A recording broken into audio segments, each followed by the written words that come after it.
자, 여러분 안녕하셨어요? 안녕하세요. 여름철이라 많이 힘드시죠? 네. 여름이 되면 땀도 나고 참 지쳐요, 사람이. 그리고 사람이라는 게 이게 덥고 이러면 몸이 늘어진다고 그러죠, 운이. 기운도 빠지고 딱 누우면은 손 하나 까딱이 싫을 정도로 이게 좀 땅속에 꺼져든다고 그러죠, 우리가.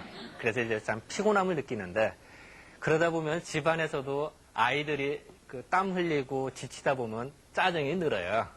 그럼 그 짜증도 뒤치다거리 하다 보면 더 엄마는 더 짜증이 더 나죠. 더구나 또 남편도 또 짜증을 부린다 이러면 이제 더 힘들어지죠. 그랬을 때 이제 우리가 음식을 그 이제 아이나 아빠나 그 뭔가 그 도움이 되는 쪽으로 그 여름을 그 극복하는 쪽으로 몸에 도움이 되면서 이런 어떤 음식을 해주면은 그만큼 우리가 힘을 낼 수가 있고 여름을 슬기롭게 극복할 수가 있어요. 그래서 이 생방송 60분 부모 2%에서는 월요일부터 금요일까지 그 우리가 이제 어떤 음식을 그 여름에 먹어서 그 슬기롭게 대처를 할 수 있을까 이런 생각으로 이제 풀어날까 합니다. 그런데 요거를 이제 서양식의 시각이 아니라 우리의 시각으로 풀어나갈까 합니다. 우리는 흔히 그 서구의 문화에 너무나 그 물들어 있기 때문에 서양식으로만 표현하면 다 되는 줄 알고 그렇게만 물들어 있어요. 하지만 그 우리의 고유의 그 전통 사상의 입각에서 이야기를 풀어나갈까 합니다. 먼저 오늘은 그 주로 우리가 먹으면은 뭐부터 먹어요? 그 밥부터 먹죠. 밥 먹고 그걸 이제 곡물이라고 그러죠. 그러니까 곡물부터 먹고 반찬 먹고 이래요.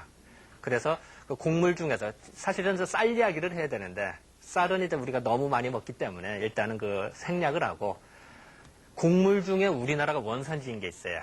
그게 뭘까요? 콩이에요, 콩.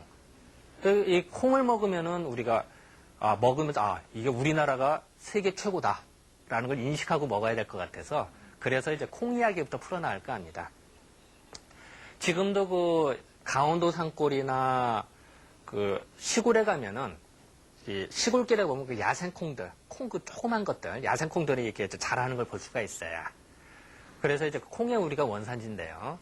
그 지금은 우리가 콩 많이 수입하죠, 그죠? 네. 주로 어디서 수입해요?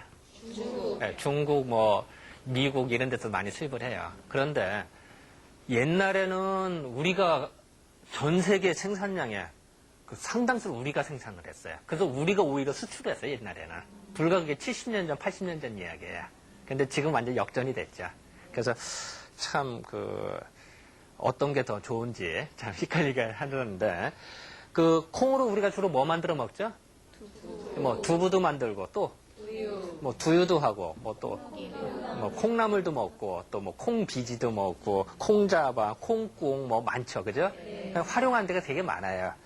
그 콩은 이제 우리가 그 색깔이 참 다양하죠. 근데 주로 이제 예를 들어서 뭐 노란 콩도 있고 흰 콩도 있고 검은 콩도 있고 참 여러 가지가 있어요. 근데 우리가 주로 약으로 쓰는 건 어떤 걸로 쓰죠? 검은 콩을 쓴대요. 이 검은 콩은 이 한의학에서는 예전부터 그 오행은 들어보셨죠? 오행, 음양오행 이런 소리는. 그러니까 오행을 보면은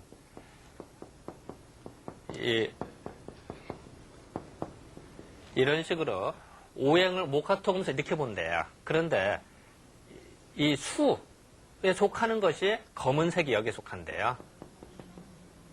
예를 들어서 목은 푸른색이래요. 푸른 청색이고 청색. 화는 이제 적색, 붉은색이고 금빛은 백색이래. 흰빛이래요. 물론 중앙토는 이제 노란색, 황색이래요. 그러니까 그래서 이 검은빛의 수에 속하는 예를 들어서 또 그렇게 샀대요. 옛날에는 이게 이제 봄이다. 봄에 해당이 되고 이건 여름에 해당이 되고 이건 가을, 이건 겨울 이렇게도 인식을 했대요. 옛날에는. 겨울에는 어때요? 뭔가 움츠러들죠, 자꾸. 그래서 이 검은빛을 여기다 배속시키면 우리 햇빛도 딱 빛을 비쳤을 때 어때요? 흰빛은 반사를 하죠. 검은색은 어떻다고 그래요? 빛을 흡수한다고 이런 얘기 들어보셨죠? 그러다 보니까 이 검은색 모든 걸 수렴을 한대요. 쫙쫙 모은대요. 그래서 예전부터 그 검은빛이 몸에 뭔가 도움이 된다. 내자면 여기 사람에게는 이 하초, 이 배꼽 밑에 하초라고 그런다. 이 하초의 기운이 집결이 된다. 이런 생각이다. 그 이유는 뭐냐면은, 여러분들 오뚜기 있죠, 오뚜기. 네. 오뚜기가 이렇게 넘어져도 잘 일어나죠? 네. 왜 그래요? 밑에 무거우니까 잘 일어나는 거예요. 이 사람도 그렇대요. 이 배꼽 밑에가 단전이라는 곳이 있는데, 여기에 기운이 충만하면은, 사람이 피곤하다든지 쓰러져도 금방 일어난대요. 회복이 된대요. 그래서 예전부터 이 아래, 이 하초를 그렇게 중시를 했어요. 오뚜기하고 비슷하다. 이렇게 생각하는 거예요. 우리가 여러분들 단전옥 같은 것도 하잖아요. 그죠? 그랬을 때 밑으로 기운을 모으려고 그러는 거예요. 그래서 그 콩도 그러면 검은 콩, 그래서 예전부터 약으로 썼던 거예요. 근데 그 콩을 보면 참 재밌는 것이요. 이 세상에 그 곡물 중에 곡물을 이제 수확을 했다, 가을에. 그 곡물 그 자루에다가 손을 한번 넣어봤을 때, 콩자루에 손 넣으면 시원할까요? 아니면 뜨거울까요? 시원해요. 다른 거, 벽가만이나 이런 데 손 넣으면 어떨까요? 시원할까요? 뜨거울까요? 뜨거워요. 후끈후끈해요. 다른 것들은 곡물자도 손을 딱 넣으면 후끈후끈해요. 그래서 이제 펼쳐서 식힌다고 그래, 옛날 말로. 그래야 되는데, 콩자루는 유독 넣으면 시원해요. 그래서, 아하, 그래서 콩이 시원한 걸 우리가 알아내는 거예요. 그리고 또 우리가 보면 이제 콩을 보면 우리가 볼 때는 이제 욕심쟁이라는 표현을 써요. 왜 욕심쟁이냐? 많이 먹고 많이 발산해, 콩은. 그래서 콩은 보면은 이제 우리가 그 비료를 준다든지 우리가 이제 퇴비를 줬을 때 그걸 흡수하는 것 뿐만이 아니라 땅 속에 있는 영양분은 난 부족해. 라고 생각을 해서 공중에 있는 질소마저도 이제 우리가 질소비를 준다 이런 얘기 들어보셨죠? 공중에 있는 질소를 자기 뿌리에 있는 뿌리옥 박테리아라는 게 있대요. 그걸 통해서 질소비료를 만들어내요. 그래서 자기가 먹어요. 그러니까 땅 속에 있는 영양분은 난 부족해. 나는 더 먹을 거야. 그러니까 공중에 있는 질소마저도 뺏어서 자기가 먹는. 그러니까 아주 우리가 볼 때 욕심쟁이 콩이죠. 그런데 그런 욕심쟁이 콩이 사람 몸엔 더 좋을 수밖에 없어요. 이제 몸 아무래도 활발하게 하니까. 그리고 이제 콩에는 보면은 단백질하고 지방이 참 풍부해요. 우리가 고기가 어때요? 우리 먹는 뭐 살코기들 있잖아요. 뭐 돼지고기, 닭고기나 고기라고 하는 건 단백질과 지방이 참 많죠. 그런데 콩도 마찬가지예요. 그러니까 우리가 흔히 그런 얘기 들어보셨죠? 그 콩을 밭에서 나는 고기다 이런 소리 들어보셨어요? 이제 그래서 그런 말이 나오는 거예요. 실질적으로 고기를 많이 먹으면 피가 탁해진다는 소리는 들어보셨어요? 우리가 고기를 먹으면 힘은 나는데 피가 탁해진다고 봤어요. 그러면 채소나 곡물을 먹으면 피가 맑아져요. 그런 걸 생각하면은 이제 콩이 한결 더 나은 거죠. 그러니까 실질적으로 콩에서도 그 인조고기를 만들기도 해요. 요새 최근에 이제 기술이 발달이 돼서 그래서 고기 씹을 때 그 느낌 같이 이렇게 만들어내기도 해요. 근데 이제 그 콩을 보면 옛날에는 참 이게 콩의 성질이 참 여러 가지인데 콩은 사실 예전에는 인삼이나 뭐 사삼이나 현삼을 같이 먹지 말라 이런 얘기까지도 해요. 근데 이제 그런 건 이제 전문적인 얘기고요. 여러분들 근데 우리가 찌개를 끓인다 그럴 때 돼지고기 넣을 때 거기다 콩나물 넣어야 안 넣어요? 왜 안 넣을까요? 참 이상하죠? 우리가 보통 국 끓인다 이러면 되게 딴 데도 콩나물 다 넣는데 김치찌개 끓일 때도 넣고 뭐 딴 데 다 넣잖아요. 근데 돼지고기 끓일 때는 안 넣어요. 그 왜 그러냐면은 옛 의사에 의하면은 콩하고 돼지고기를 같이 먹으면 기가 오히려 뭉쳐버린대요. 그럼 어린아이들, 여러분들 아이들 키우는데 특히 이제 옛 의사에 의하면 이제 10살 이하, 10살 어린아이들이 콩하고 돼지고기를 같이 넣어서 이렇게 먹은 걸 먹잖아요. 그럼 기의 흐름이 오히려 꽉 뭉쳐가지고선 오히려 애가 오히려 졸도를 한다든지 오히려 다른 게 더 나빠진다는 거야. 그래서 음식문화에서도 우리는 콩나물 넣을 때 돼지고기를 같이 안 넣어요. 이게 따로따로 하는 게 이제 그래서 그러는 거예요. 그리고 또 하나는 이제 예전 기록 보면 이제 요새는 잘 안 먹잖아요. 피마자 기름 알아요? 예, 피마자 먹는 사람들도 이제 콩을 같이 먹지 말아라 이런 얘기도 있는데 지금 이제 피마자 거의 안 먹으니까 이런 거는 이제 옛 의서에 그렇게 써 있다 이렇게 생각하시면 되고요. 콩이 참 재미있는 것이요. 예전에 이익이라는 분이 계셨대요. 예전에 이제 지금부터 약 한 300년 전, 400년 전 분이신데, 이분이 성호사설이라는 책을 쓰셨는데, 거기에 어떤 책을 썼냐면, 이런 내용이 있어요. 옛날에는 콩값하고 쌀값하고 비슷했대요. 옛날에는. 그러니까 그 콩자루 콩 한 가마니하고 벼 한 가마니하고 맞바꿨대요. 그런데 벼 한 가마니에서 쌀을 도정을 하면 약 한 10분의 4 정도가 되거든요. 왜냐하면 이제 맹겨 나가고 뭐 나가고 뭐 하다 보면. 그러면은 이제 콩 한 자루하고 벼 4말하고 비슷하겠죠. 가격이. 그런데 이제 옛날에는 그래서 그 콩이 그래도 훨씬 경제적이다. 그래서 많이 먹어라. 서민들이 많이 먹고 활용할 수가 있다라고 해서 이제 그런 책을 써요. 콩 예찬론을 써야. 근데 지금은 어때요? 콩 한 가마니하고 쌀 한 가마니 비교해봐요. 어느 게 더 비싸요? 콩이 훨씬 비싸죠. 지금은 콩이 더군다나 이제 뭐 무공해로 콩 기르잖아요. 그럼 콩이 같은 100g하고 쌀 100g하고 비교해봐요. 그럼 콩이 몇 배가 더 비싸요, 지금. 장 안 보시나, 왜? 근데 우리가 이제 콩 보면은, 우리가 왜 콩이라고 할까 이런 생각을 해봤어요. 그랬더니, 이게 콩이 이렇게 꼬투리가 있고, 뭐 이런 게 달려있겠죠, 그죠? 그런데, 이 콩 꼬투리에 여기하고, 여기 뭐 이렇게 구멍이 뚫려 있어요, 사실은, 그죠? 그래서 이거를 구멍공짜, 뚫려 있다. 그래서, 뚫려 있는 곡식이다 해서 공이라고 그랬대요. 그래서 이게 발음이 그래서 콩으로 변했대요. 그러니까 콩의 어원이 곡물인데 꼬투리에 위아래가 뚫려 있다. 빌공짜, 구멍공짜에서 공공공하다 콩이 됐대. 뭐 믿거나 말거나 합니다만.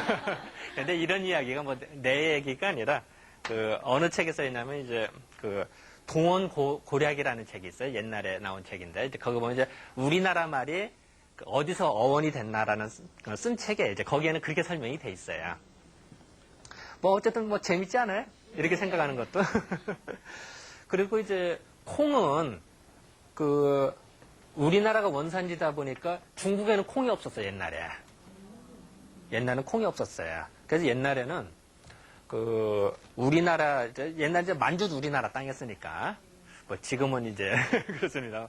만주가 해서, 만주에서 중국으로 이렇게 콩이 전달이 됐어요. 그랬을 때, 콩이 처음에 전달이 됐을 때는, 이 사람들 그걸 몰랐어요. 지금 콩두자를 이걸 쓰죠, 그죠? 이걸 씁니다만, 옛날에 이게 제기두자래요. 제기 모양 같잖아요. 우리 뭐 제기 하면 이렇게 해서 여기다가 뭐 음식 놓고 하잖아요. 우리 차례 지낸다, 제사를 드렸잖아요. 그래서 이걸 제사 지내는 그릇이다. 이 제기두자로만 썼는데 콩이 딱 수입이 됐어요, 중국으로. 그러니까 처음에 중국 사람이 본 거예요, 콩을. 이걸 도대체가 표현은 해야겠네요. 했다가 모양이 이게 콩 매달리는 모양은 비슷해요. 콩자루하고. 나는 봐서는 좀 이상한데 중국 사람은 그렇게 생각을 했대요. 그래서 그때부터 이거를 콩두자로 쓰기 시작했대요. 그러니까 옛날에는 처음에는 제기두자였다가 콩이 우리나라에서 중국으로 들어간 다음부터는 콩두자하고 같이 쓰기 시작했대요. 그랬다가 이 두가 됐는데 여러분도 팥 있죠, 팥. 팥하고 콩하면 어느 게 더 커요? 콩이 크고 팥이 더 적죠. 이 중국 남부 지역에서 또 팥이 또 수입이 됐대요. 그러니까 이제 언뜻 보면 모양은 비슷하잖아요, 그죠? 그러니까 이제 헷갈리는 거예요. 그러다 보니까 콩이 더 크니까 큰 데 따라서 대두라고 그러고 이 조그만한 콩이다. 소두라고 그랬대요, 팥을. 이제 지금은 이렇게 쓰죠. 옛날에는 팥 이렇게 썼대요, 팥. 그래서 제가 옛날 글자를 쓰다 보니까 물론 이제 이렇게 하고 아래 아자 쓰고 이렇게 썼죠, 팥. 요게 이제 요렇게 됐다가 요렇게 돼. 지금도 시골에 가면 할머니들이나 이런 분들이 팥 요렇게 쓰시는 분들 간혹 계세요. 지금도 이제 시골 오일장 이런 데 가면요, 팥 삽니다. 그래서 이제 콩을 대두라고 그러고 밑에 팥을 소두라고 그랬대. 근데 팥도 어때요? 색깔이 붉죠? 그러니까 이제 앞에 또 이제 적자를 쓰는 거예요. 그래서 적소두 이런 소리를 들어보셨죠? 이렇게 이제 사용을 하기 시작했대요. 그리고 또 우리가 보면 또 콩 보면 이런 것도 하죠. 우리가 뭐 서리태다, 뭐 무슨 태다 이런 얘기 하죠. 그거 우리가 만든 단어예요. 중국에는 태자를 이렇게 하면은 클 태자지. 이게 크다 이런 뜻이죠. 그런데 콩태자는 없어요. 우리만 있어요. 콩태자로는. 그러니까 요것도 이제 콩이 큰 거에다가 딱 콩 열매 있는 것 같아요. 큰 거에다가 콩이 하나 굴러가서 딱 점이 찍혀졌대. 그렇게 해서 우리는 이제 콩태자로 이걸 쓴대. 그래서 서리태니 뭐 무슨 태니 하는 게 그래서 그런 거래요. 뭐 이것도 믿거나 말거나 합니다만. 근데 태자는 현재 우리나라에서만 사용하는 한자. 그러니까 우리는 이제 한문문화권에서는 한문하면 다 중국에서 다 만들었다고 생각하는데 그렇지 않아요. 우리가 만든 단어도 많아요. 한자가. 그러니까 이제 그렇게 이제 생각을 하셔야 될 거예요. 또 옛날에는 콩을 쑥이라 그래. 쑥이라고도 했대. 쑥. 그로만 썼대요. 요렇게만 쓰기도 했었는데, 이제, 그거는, 이제 또 생략해서 요렇게도 이걸 콩쑥으로도 썼대요. 요렇게. 그러니까 이거는 옛 기록들이고요. 뭐 이런 거는 뭐 전문 지식이니까 생략을 하고. 우리가 이제 아이들 보면은 이제 우리가 아이들 수험생들 어때요? 공부하다 보면 머리가 지근지근 아프죠? 공부하면은 여기다 막 집어넣죠. 그죠? 지식창고는 요만큼인데 여기다가 막 잔뜩 집어넣으면 어때요? 모이면 열나죠? 승강기도 사람 잔뜩 타봐. 열이 확 나잖아요. 남녀간에도 이렇게 합쳐봐. 열나잖아요. 흩어지면 어때요? 쉽죠? 이 사람 머리라고 하는 게 공부를 하다 보면 잔뜩 집어넣어요. 집어넣다면 이게 지끈지끈 아파지는 거야. 그러면 그 당연한 이야기예요. 그러면 아이가 막 머리 아프면 어때? 짜증나죠? 신경질도 가끔 부리죠. 그죠? 그리고 또 하나는 이제 아이들 같은 경우 요새 이제 과자 같은 거 많이 먹어요. 또 인스턴트 식품들, 그죠? 근데 과자에 이제 색소 첨가물들이 많이 들어가거든요. 그리고 인스턴트 식품 보면 특히 라면 같은 거 보면 이제 라면 자체는 괜찮은데 문제는 그 스프에 온갖 게 뭐 많이 들어가죠. 그죠? 그게 이제 어쩌다 먹으면 괜찮은데 이제 너무 자주 먹다 보면 어떨까요? 첨가물들을 많이 먹어서 우리 몸에 피가 어떻게 될까요? 점점 더 탁해질 거예요. 그래서 맑지 않아요. 그죠? 그러면은 예전부터 우리가 이제 음식물을 잘못 먹었다든지 뭐 이랬을 때 몸이 옛날에 이제 우리가 식중독 걸렸다 이런 얘기를 하죠. 독의 의미가 우리가 식중독이다 할 때 이 독이 뭐 지금으로 해서 뭐 극독하다 뭐 먹으면 한 방울 먹으면 죽는다 이런 독약이라는 뜻이 아니라 사람이 뭘 먹었을 때 신진대사가 제대로 안 됐을 때 뭔가 뭔가 균형이 깨졌을 때 나타난 거를 우리 이제 독성이라는 표현을 써요. 그 이제 뭐 나쁜 뭐 비상독 이런 뜻이 아니라 그래서 이제 식중독이라는 뜻이 되는 건데 이런 독성을 풀어주는 해독하는 작용을 해. 해독 작용을 해줘요. 콩이. 그러다 보니까 해독을 시켜주고 또 몸의 균형이 깨진 걸 균형을 좀 바로잡아주는 역할을 해줘요. 콩이. 그러면은 또 사람이랑 그렇잖아요. 예를 들어서 사람 몸이라고 하는 거는 시소하고 비슷해서 여길 누르면은 이게 올라가기 왔다 갔다 하거든요. 그리고 약간 기울어져도 스스로 돌아오는 힘이 있어요. 근데 이 균형이 깨졌다 그러면 다 깨지면 다시 원 상태로 안 되겠죠. 근데 이런 상태가 되면 몸이 병이 나게 되는데 이런 거를 중화시켜준대요. 그러니까 중화를 시켜주고 해독하는 작용을 해줘요. 그러니까 아이들 같은 거 어떨까요? 인스턴트 식품도 많이 먹는 아이들한테 콩을 좀 자주 해주면 어떻게 할까요? 해독 작용을 해주니까 피가 맑아지니까 머리가 맑아지겠죠. 그러니까 그리고 이제 콩을 보면은 이제 우리가 아까도 잠깐 얘기했는데 콩자루 시원하다 그랬죠, 그죠? 이 곡물 중에 곡물을 쌓아놓고 물을 주면은 다 썩어요. 다른 거는 그잖아요. 열이 후끈후끈 나는데 거기다 물 줘봐. 그럼 며칠 못 가서 다 썩죠, 그죠? 근데 유독 잘하는 거는 콩이에요. 콩은 어때요? 잔뜩 쌓아놓고 물을 붓죠? 그래도 자라, 그죠? 그게 뭐예요? 콩나물이에요. 우리 뭐 매일 자주 보는 거죠. 그러면 또 콩나물은 또 겹겹이 쌓아놔요. 한 층도 아니야. 이만큼 쌓아놓고 하죠. 근데 그걸 뚫고 나와요, 콩나물은. 자, 생각해봐요. 콩은 겹겹이 쌓인 것도 뚫고선 그것도 며칠 사이 이따 심하게 자라죠. 이 세상에 또 다른 곡물치고 며칠 사이 이만큼 자라는 게 뭐가 있을까요? 콩이 최고예요. 다른 거 별로 없어요. 유독 콩만큼 그렇게, 그걸 이제 아까도 얘기했습니다. 콩이 욕심쟁이라고 그랬죠. 후닥닥 크는 거야. 그냥 아직도 심하게. 근데 이제 그 콩은, 이게 겹겹이 쌓는 것도 풀어보니까 우리가 이제 몸이 찌뿌둥할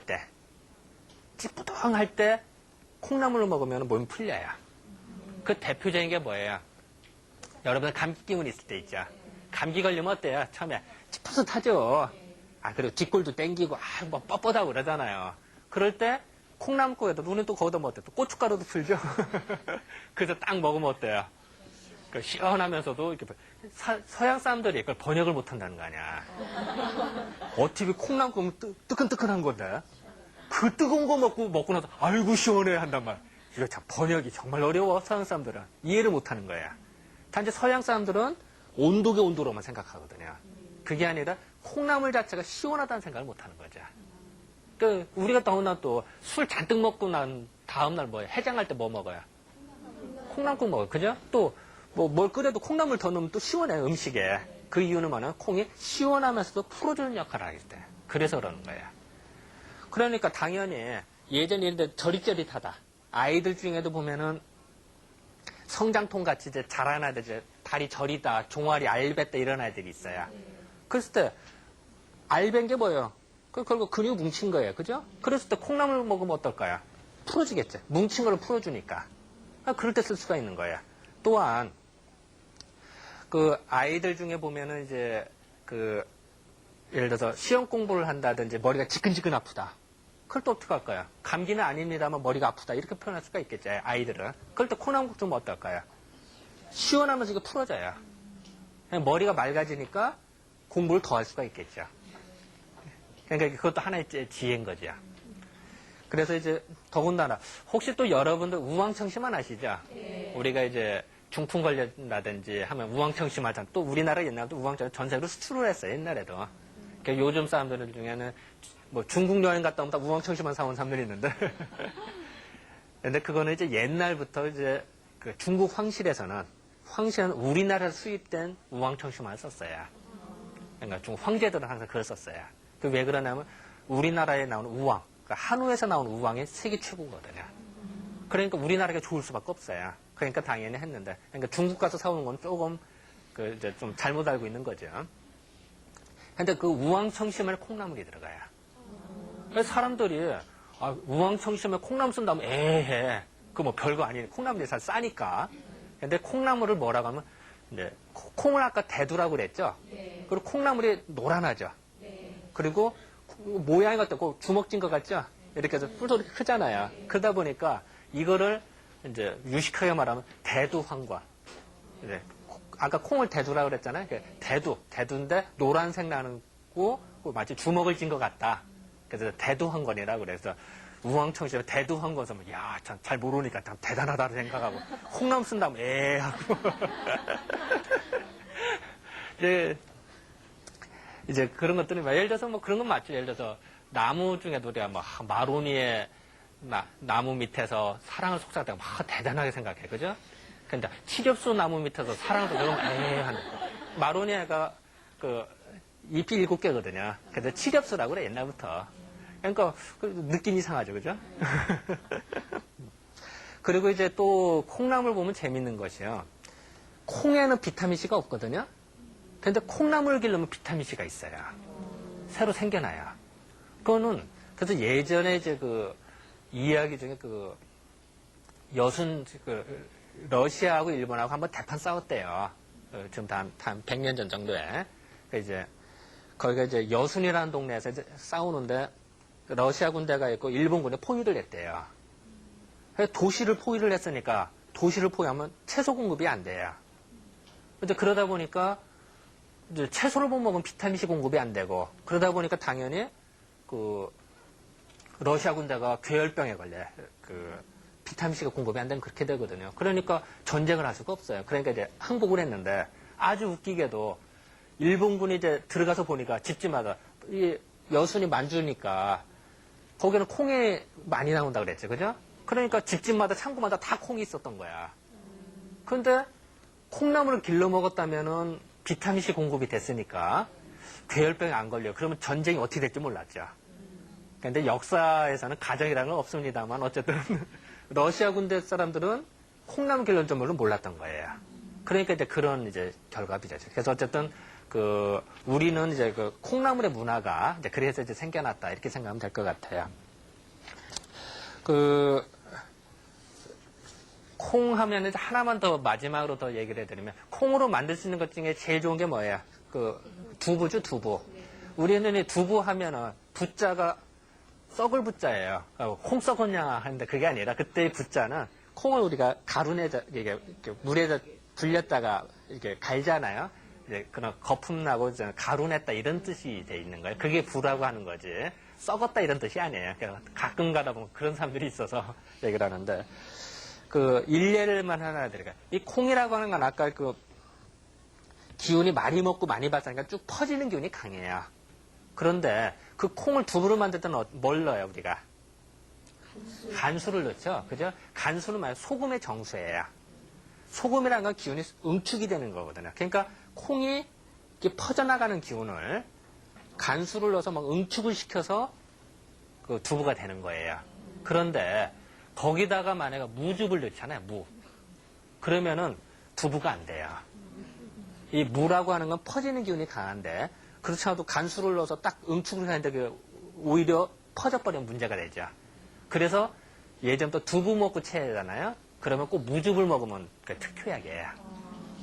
그래서 일단은 그래서 정리를 하면은 콩이라고 하는 거는 시원하고 두부를 먹었을 때는 두부 먹고 체했다 이럴 때는 무즙을 먹으면은 그게 이제 다 풀린다 이렇게 생각하시면 될 것 같아요.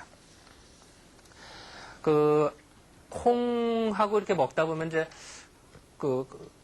콩즙에다가 이렇게 국수를 넣어서 먹으면 뭐가 돼요? 이게 콩국수가 돼요. 그래서 이제 자연스럽게 이제 국수 이야기 내지는 밀 이야기를 이제 할까 합니다. 이 밀은 어때요? 밀인 단위 곡식당 곡물 중에 자기 부피보다 몇 배 이상 커지는 거는 밀이 최고예요. 여러분들 빵 만들 때 봐요. 윤밭 쓰는 게 이만하잖아요. 그죠?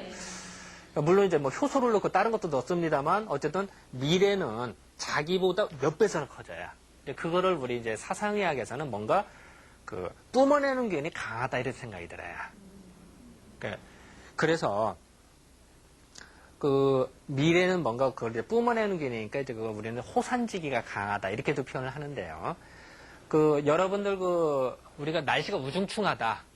그럼 되게 뭐 생각나요? 빈대떡 생각나죠. 또 칼국수도 생각나고 또 콩국수도 생각나고 그래요. 왜 그럴까? 날씨가 우중충하면은 몸이 찌뿌르대죠. 그죠? 날씨가 찌뿌다. 몸도 그렇잖아요. 기분도 좀 뭐 하잖아요. 그럼 그럴 때 뭔가 확 풀어주는 걸 먹으면 몸이 개운할 것 같죠.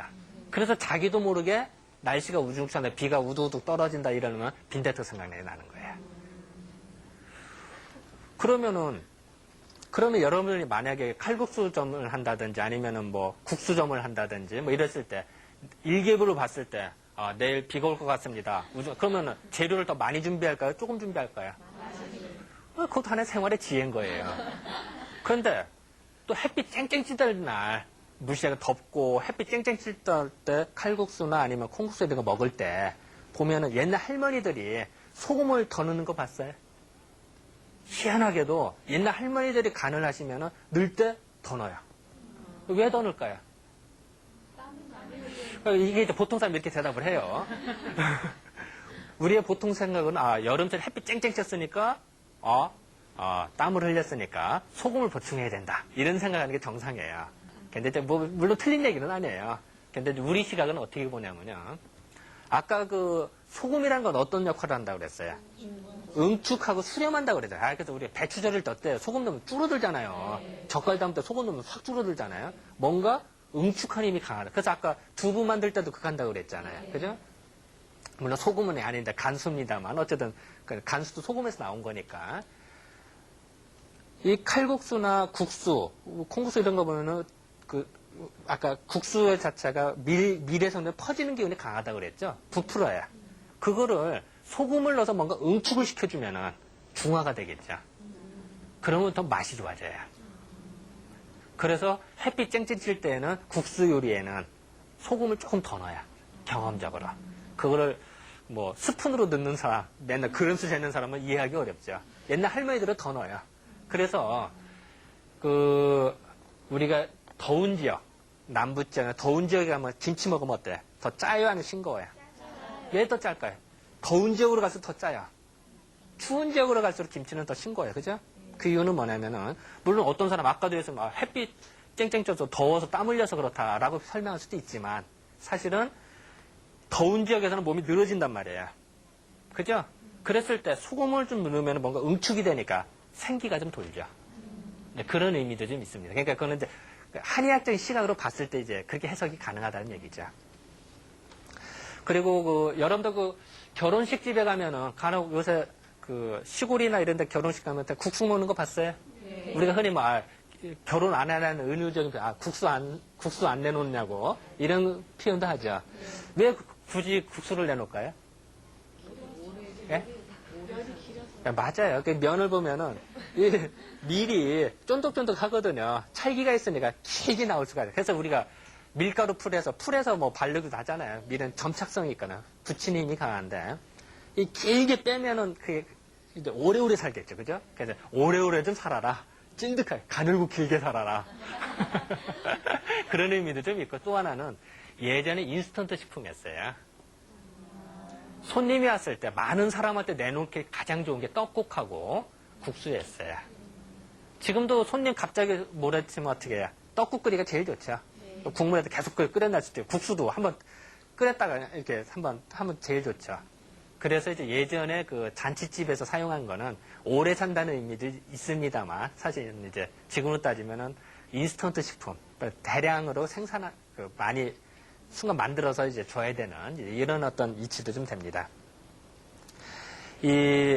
우리가 이제 콩국수를 먹는다든지 아니면 또 뭐 라면이라든지 이런 거 먹을 때 되게 반찬 뭘 먹어요? 단무지를 먹죠? 왜 굳이 단무지를 먹을까요? 예? 1번 단무지가 싸다. 2번 옛날부터 해왔으니까. 3번 심심해서 기타 등등 근데 왜 잘 안 지워지냐? 이 물을 보면은 예전에 이렇게 썼대요.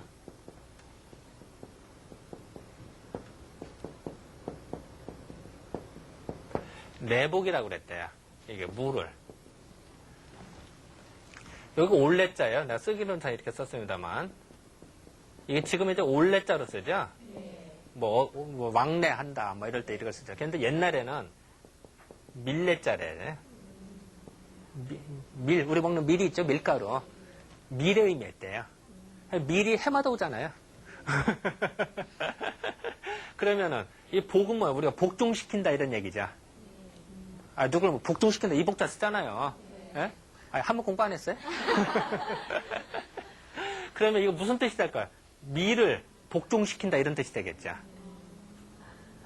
밀을 복종시키는 거니까 혹시 우리가 밀가루 음식 먹다가 잘못 먹으면 체하는 사람들이 있어요. 그 이유가 있어요. 우리는 주식을 쌀로 했어요. 그죠? 쌀로 주식을 하다 보니까 오랜 세월, 몇백 년, 몇천 년 동안 쭉 내려오다 보니까 모든 사람이 먹어도 소화흡수가 잘 되게 적응이 됐어요. 우리는. 그런데 밀은 사실은 우리는 많이 생산이 안 됐기 때문에 밀이 주식은 아니었거든요. 그러다 보니까 밀가루 음식을 먹고서 어떤 사람은 좋은 사람도 있으나 어떤 사람은 속이 거북하다, 체한다 이런 분들이 계세요.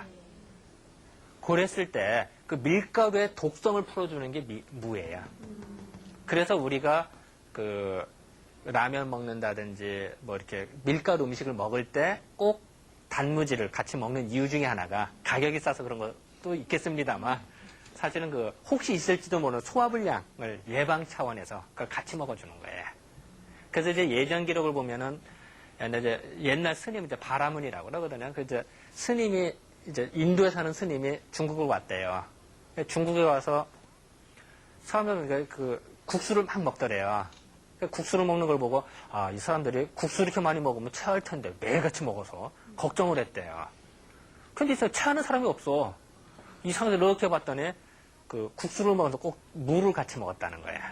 그러니까 그걸 보더니 그 인도에서 온 스님이 무릎을 탁 치면서 아하 이래서 바로 그 물을 먹었구나라고 탐복을 했대요. 이제 그런 이제 기록들이 나오는데 이제 그런 것도 보면은 이제 우리가 그 상식적으로 알아둬서 이제 나쁠 건 없죠. 또 우리가 밀 보면은 나무 먹다 목밀. 목밀이 뭐야? 우리 모밀이 되죠. 그러니까 옛날에는 이제 모밀을 그 밀의 일종으로 봤어요. 그래서 좀 나무같이 뻣뻣하다. 그래서 목밀이라고 했어요. 나무 목자를 써서. 그래서 그 모밀 우리 먹을 때도 어때요? 무즙을 이렇게 넣어서 먹죠. 모밀도 되게 거칠은 음식이에요, 사실은. 그러니까 거칠은 음식 먹으면서 그 이제 별미로 먹을 건데 어쨌든 먹으면서 혹시 있을지도 체할 수도 있으니까 이제 그거를 이제 방지해주는 의미에서 아예 처음부터 아예 무즙을 아예 넣어서 물론 이제 무즙을 넣으면 또 시원한 것도 있어요. 그것도 있습니다만 의학적인 측면에서는 그 혹시 체할까봐 그걸 없애주는 의미도 좀 있어요.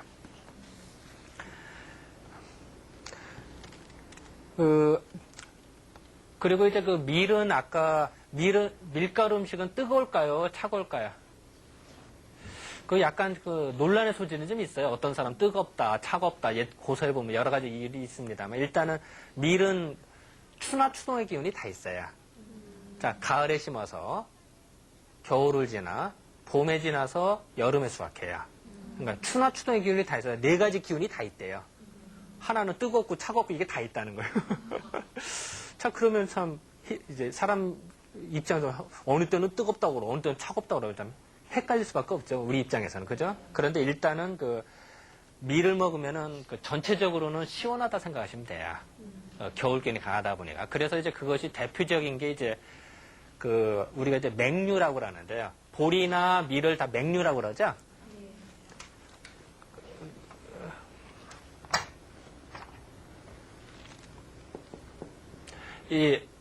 우리가 밀을 소맥이라고 그래요? 대맥이라고 그래요? 밀. 소맥이라고 그러죠. 이게 밀이 되고, 보리는 어때요? 대맥이라고 그러죠. 그죠? 소맥, 대맥 들어보셨어요? 네. 들어봤잖아요. 그 밀가루, 소맥분 이러잖아요. 그런데 이걸 이제 맹류인데, 맹류의 특징은 가을에 심어서 겨울을 지나 봄, 여름에 수확을 해야 되는데, 만약에 그 맹류를 봄에 심잖아요. 그러면 키는 자라는데 열매가 안 맺어요. 그러면은 열심히 농사져서 열매 안 맺으면 꽝이잖아요. 그죠? 그럼 헛고생 하는 거잖아요. 그럼 그 맹류를 그 봄에 심으려면은 낮은 온도에다가 저온 처리를 해줘요. 그러면은 열매가 맺어요. 그거를 우리는 그 추나철이라고 그래요. 추나처리. 그리고 이걸 이제 영어로는 버널라이제이션이라고 하는데,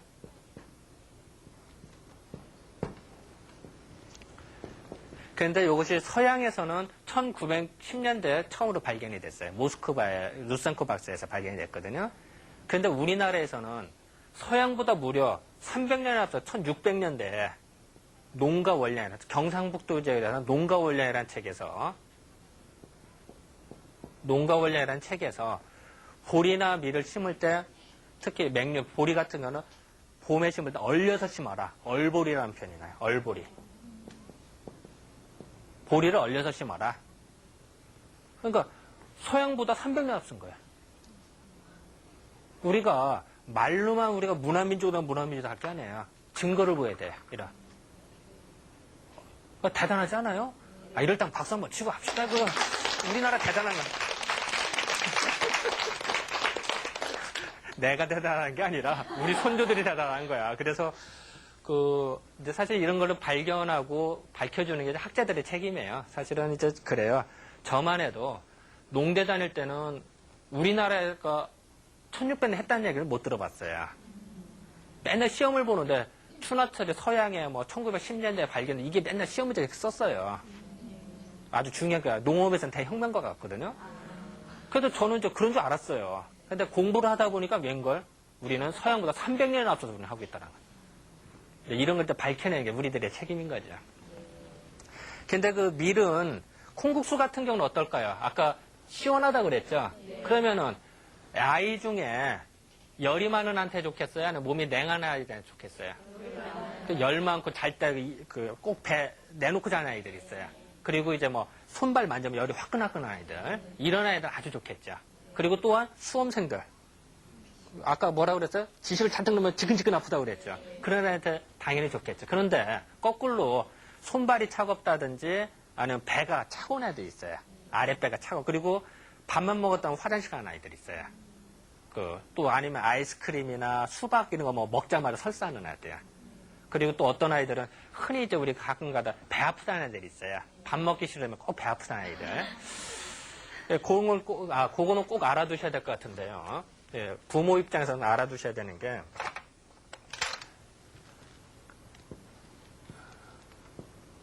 이게 아이라고 보면요. 꼭 배 아프다고 할 때는 어디 아프니 하면 꼭 요 근처를 가르쳐요. 배꼽 근처를. 요거를 우리는 허한성 보통이라고 그래. 허한성. 속이 헛헛하고 차가워서 생긴 복통이거든요. 요런 아이들한테는 특히 또 이제 배가 차가워서 냉한 아이들, 이런 아이들 콩국수 주면은 더 안 좋아요. 그러니까 어쨌든 배가 차갑다든지 속이 냉한 아이들한테는 별로다. 이렇게 생각하시면 좀 될 것 같아요. 그리고 이제 또 아까도 얘기했었는데 밀 같은 거 이제 가슴이 약간 답답할 때 남편이 예를 들어서 스트레스 받아서 뭐 열받았다. 그러면은 뭐 주면 좋겠어요? 콩국수 한번 딱 해주면은 가슴이 시원해지겠죠. 그죠? 이것도 이제 지혜가 될 거예요. 그리고 이제 또 이제 곡물은 이제 밀가루는 이 정도로만 얘기를 하고요.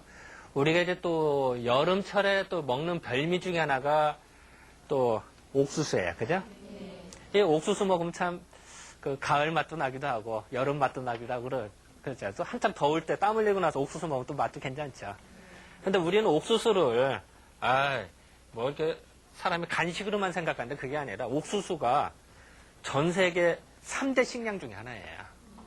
생산량이 전 세계로, 우리나라는 사실은 간식용으로 몇 개만 기르고 이런 수가 많습니다만 전 세계를 기준으로 하면은 생산이 엄청나게 많은 거예요. 옥수수가. 그리고 또한 옥수수는 예를 들어서 공업용으로도 많이 쓰고 우리가 보통 이제 당면이라든지 전분이라든지 이럴 때도 많이 써요. 옥수수를. 그러니까 생각보다 전 세계를 따지면은 생산량이 많다. 이렇게 하시면 되는데요. 이 옥수수는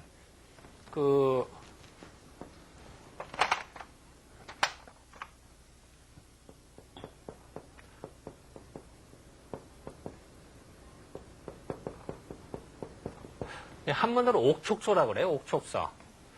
근데 요거는 이제 잠깐 짚고 나면 재밌는 거예요. 이게 서가 기장서자예요. 이게 무슨 자예요? 벼화자죠, 벼. 곡식이랑. 공부했잖아요. 벼화자예요. 근데 거기다가 이게 들어간다, 들립자죠? 그리고 이게 물수자예요. 즉, 벼에 물을 집어넣었다. 이런 뜻이 되겠죠? 그죠? 곡식에다가 물을 집어넣었다. 만들어진 게 요 기장서자란 말이에요. 그래, 곡식에다가 물을 집어넣으면 어떻게 될까요? 발효가 되죠. 술이 되잖아. 그러니까, 이, 기장으로 술을 담을 수가 있잖아요. 그러니까 이 서자의 의미는 이미, 술을 담을 수 있는 것이라고 생각해도 과언이 아니에요. 그리고 요 기장을 중국에서는 서쪽, 총나라 지역이 서쪽이죠. 총나라 지역에서 자라는 게 수수래요, 수수. 그래서 촉서라고 그랬대요. 촉서. 그런데 이 곡물 중에 또 손으로 까서 그냥 사람이 먹을 수 있는 거는 옥수수가 유일해요. 벼는 손으로 못 가잖아. 도전기를 하든지 뭐 망치로 치든지 방아로 찌르고 이래야지. 그죠? 보리도 그렇고 밀도 그렇잖아요. 근데 곡물 중에 유독 옥수수는 손으로 까도 돼. 그럼 얼마나 귀중하겠어요, 사람은. 그래서 옥자를 쓰는 거야. 아, 우리도 좋은 건 옥이라고 붙이잖아. 그래서 붙인 거예요. 그리고 또 옥수수를 까다 보면 물론 이제 뭐 까만 것도 간혹 있습니다만 대부분 옥색 나는 거죠. 약간 누리끼리 하면서 옥수수, 그죠? 그러니까 그래서도 옥색이에요. 자, 다시 한번요.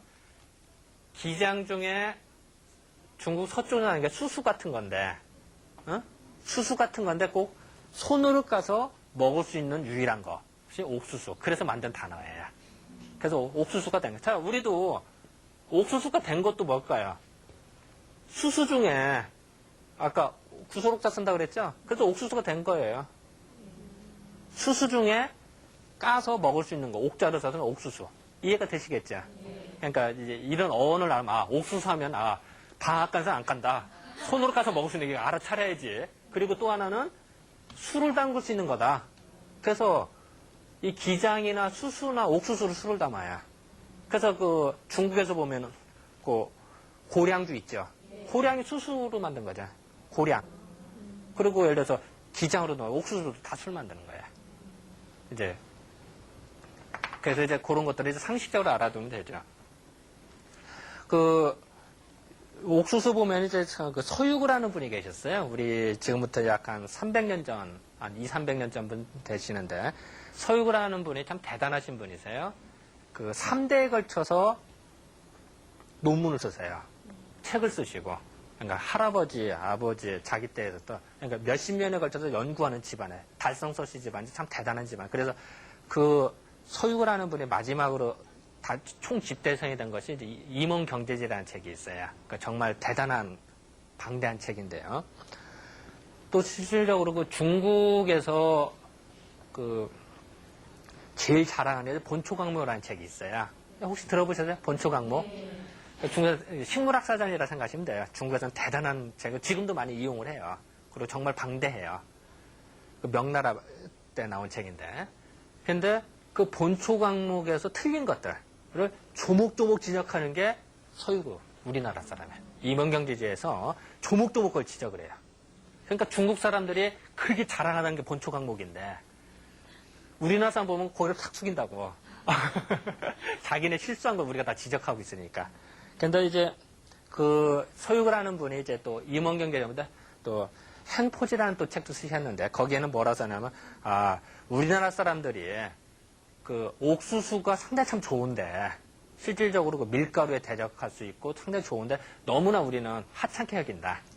옥수수를 많이 좀 먹자. 이런 걸 이제 강조를 해요.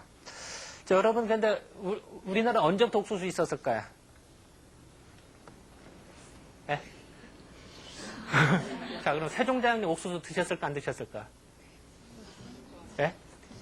안 드셨을 것 같아? 맞아요, 안 드셨어요.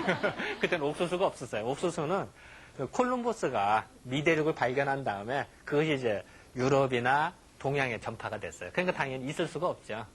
그러니까 뭐 고려시대 때 옥수수 먹었다면 거짓말이죠. 그래서 옥수수는 이제 그 멕시코 지역, 지금의 그 멕시코 지역이나 그 중남미 지역이 원산지로 밝혀져 있어요. 그러니까 이제 그것이 이제 도입이 된 건데 그 도입이 좀 됐는데 참 재밌는 게 옥수수가 그 아까 옥촉소라고 그랬잖아요. 근데 우리나라에 훈몽자회라는 책이 있어요. 훈몽자회. 훈몽자회는 우리나라 최초의 국어사전이에요. 그것이 이제 언제 나온 책이냐면은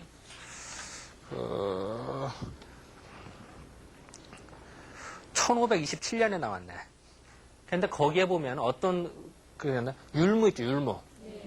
율무의 이명으로 옥촉소라는 단어가 딱 나와요. 그러면 도대체가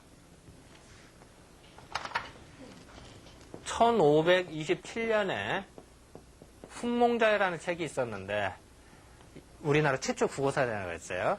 그러면 여기에 율무의 이명으로 옥수수를 먹으면 그럼 도대체가 우리나라 그러면 이 당시에 벌써 옥수수가 도입됐느냐? 라는 게 논란이 되잖아요. 그죠? 왜냐하면 그건 중국보다 더 앞선 시대거든. 중국의 옥수수가 전래된 것보다 더 몇십 년 더 앞선 시기에 책에 이미 나와 있어요. 근데 요거는 이제 그게 아니라, 옥수수가 진짜로 도입된 게 아니라, 율무의 이명이다. 라고만 이제 생각을 해줘야 될 것 같아요. 그래서 요거는 이제 사실 논란의 소지가 좀 있어요. 요런 어떤 문헌 기록들을 보면은. 옥수수 보면은 재밌는 것 중에 또 하나는요. 옥수수가 되게 산골에서 많이 자라요? 아니면 평야 지역에 많이 자라요? 이상하게 산에 가면 많죠, 그죠? 산골에. 안 봤어요, 옥수수? 옥수수는 희한한 게요. 이제 광합성 작용이 이제 C3 작용이 있고 C4라는 게 있대요, 광합성에는. 우리는 일반적으로는 온도가 올라가잖아요? 온도가 올라가면은 광합성 효율도 점점 좋아져요. 근데 일정 온도가 오히려 떨어진다. 이게 일반적인 형태예요. 근데 옥수수나 수수나 기장이나 율무 이런 것들은요. 온도가 올라가서 점점 더 좋아져요. 그런데 꼭 마치 비유를 한다면요. 이거는 그냥 싸구려 공장이에요. 일반 공장. 일반 공장이기 때문에 보통 공장에서는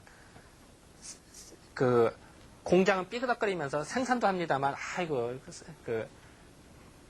온도가 너무 높아진다 이러면 적당히 생산하자 그래서 줄어들어요. 그런데 이거는 고급 공장인가 봐요.